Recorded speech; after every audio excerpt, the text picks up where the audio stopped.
All praises to Yahweh, Ba'ashem Yahweh Shai, Ba'ashem Yakar Kodesh, the blessed to the elders and apostles of Graven Stone. Shalom to the elect pushing this word in truth and in sincerity. With the hope of receiving mercy of Yahweh, Ba'ashem Yahweh Shai. Yahweh is the name of the Heavenly Father. Yahweh Shai is the name of His only begotten Son.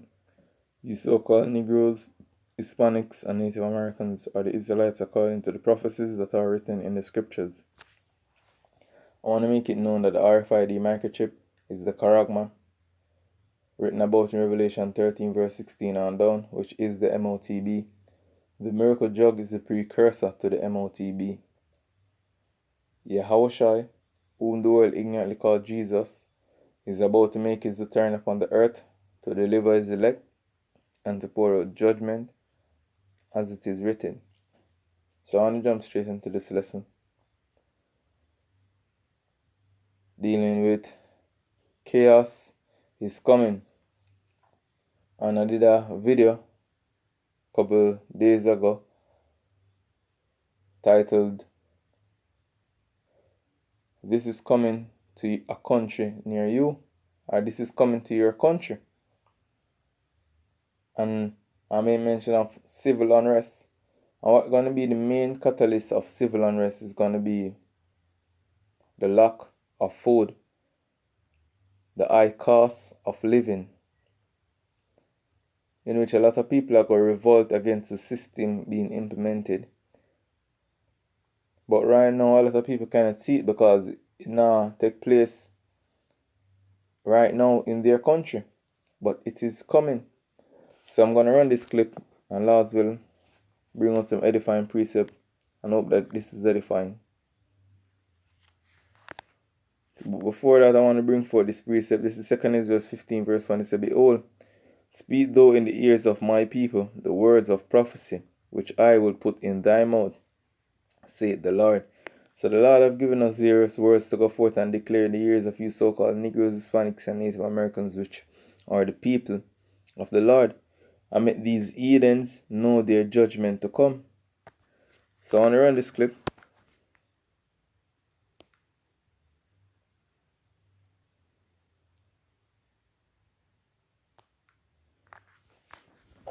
Bringing you the headlines from America and from around the world that you need to know. The things going on around our planet that impact us every day. The reason that we are the prepared. I want you to take a look at this video from a farmer. This man, wise beyond his years, was born in the year 1842. He had some things to say about the world. You have to remember that this was filmed in the year 1929, in between the World War I and World War II period. He has definitely seen some things. Let's listen for a moment for what he has to say. See many things have to change nowadays. Oh, yes. We live in a world of change. The trees are just the same as they were when I was a boy, only larger. The sun rises in the east and sets in the west. But when I was a boy, we didn't have a telegraph, and we didn't have a telephone, of course, nor the electric lights, nor any of these other things which have come up to bother us and help us. The good old days were pretty good. Don't you boys think that you're living in just the best time of the world's history? We're straight, but it's no better than our fathers had, and I don't believe it's very much better than our grandchildren. To summarize, for anybody who had a hard time understanding him, he says that we live right now in a world of change. The trees, the sun, the stars, they have stayed the same. But he didn't have growing up the things that we have today, he says, to bother us or to make things better. He says that the good old boys think that they are living in the best of times, but he doesn't believe that the people growing up today are living much better than his grandparents did or his grandchildren were. These are wise words. In his talking points, they really hit home for us. He lived through the First World War, but I don't know that he lived through the Second. Things change, of course, but they do remain the same.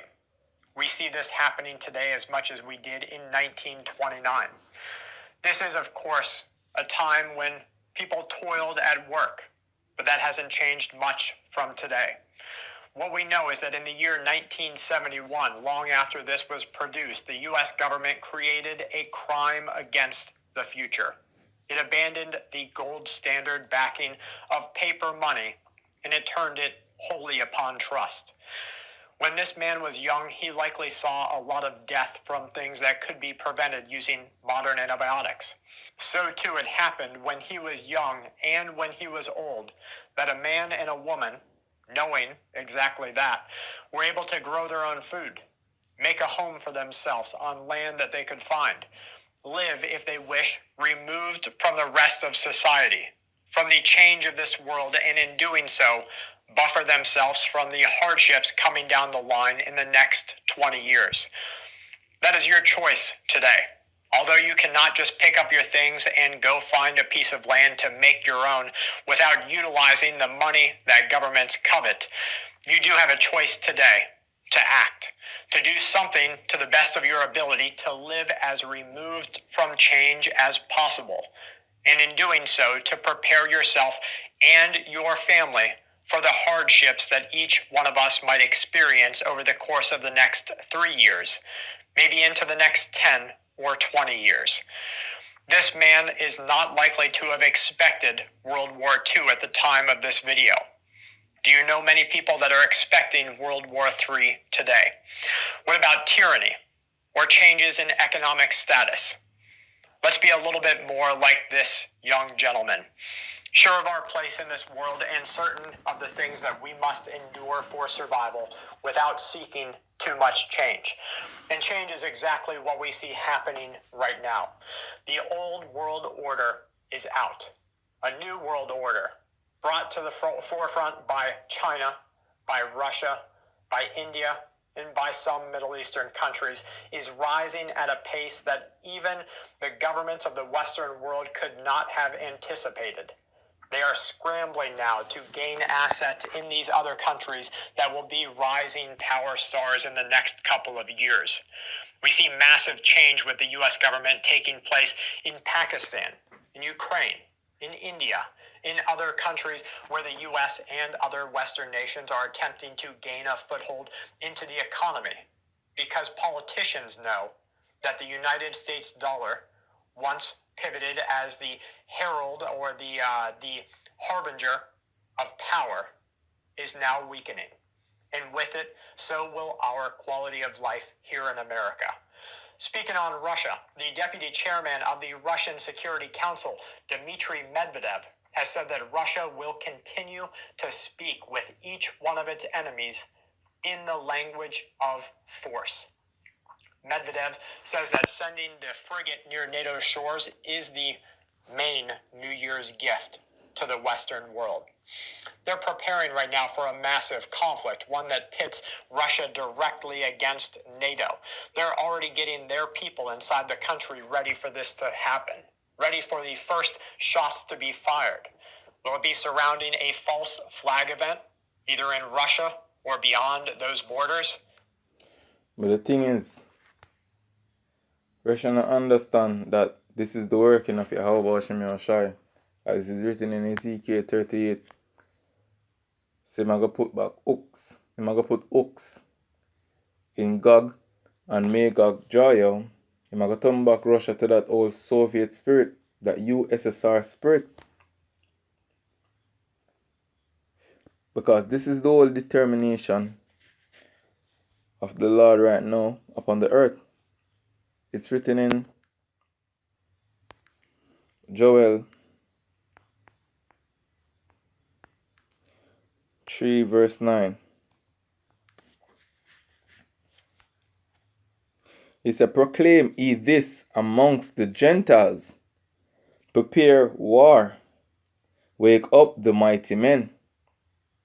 And Russia is a mighty man right now in the earth.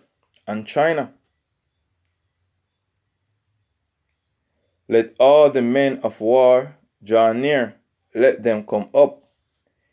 Beat your plowshare into swords, and your pruning hook into spears. Let the weak say, I am strong, So the money where they put into agriculture, you know, put these money into developing new military army. Assemble yourself and come, all ye heathens, and gather yourself together round about. Hither, cast thy mighty ones to come down, O Yahweh. And that's talking about the angels. Let the Eden be wakened and come up to the valley of Yahweh Shaphat, meaning Yahweh judge. For there will I sit to judge all the heathens round about. Put ye in the sickle, for the harvest is ripe. Come get you down, for the press is full. The fat overflow, for their wickedness is great. What the scripture telling us 2 Ezra 15, yeah? Because wickedness had exceedingly polluted the whole earth, therefore their earthful works are fulfilled. So enough people don't realize what's going on. In Matthew 24, it tells you you got hear of wars and rumors of wars, that the Lord has mustered the host of this battle. The Lord has put it in the hearts of the kings of the earth, yo, to come up against each other. It is written in, I want to say, Psalms 21 verse 1. It said, the king's heart is in the hands of Yahweh Ba'ashem Yahweh Shai. As the rivers of water, he turneth it whithersoever he will. And this is what the Lord is doing, yo, because this is his determination in these last days. When you look up, I want to say Zephaniah 3 verse 8. It says, therefore wait ye upon me, said the Lord. So now is not the time for going like you want to deliver yourself, yo. Because if you not could have delivered on yourself, you deliver on yourself already. The scripture says, wait ye upon the Lord.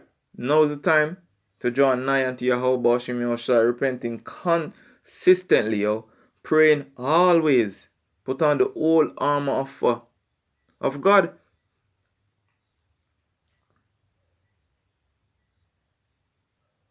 So it says, wait ye upon me, saith Yahweh Ba'ashem Yahweh Shai, unto the day that I rise up to the prey.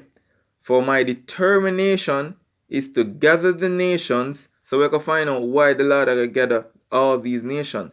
That I may assemble the kingdoms to pour upon them my indignation, even all my fierce anger. For all the earth shall be devoured with the fire of my jealousy. And this is what the Lord is bringing upon the earth. Whether you want to believe it, yes or no, yo. The Lord is bringing this chaos.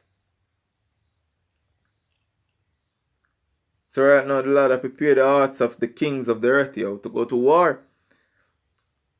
So a lot of people believe that peace is coming. That's not coming, yo. Our Lord Yahweh shall declare this. And I want to say Matthew 10, verse 34. Let's see. It says, think not that I am come to send peace on earth. I came not to send peace, but a sword. And this is what we're telling you so-called Negroes, Hispanics, and Native Americans. People are cry out for peace. There shall be no peace, yo. The Lord is calling for this division. The Lord is calling for this war upon the earth. And it's going to get even more severe as the times go by.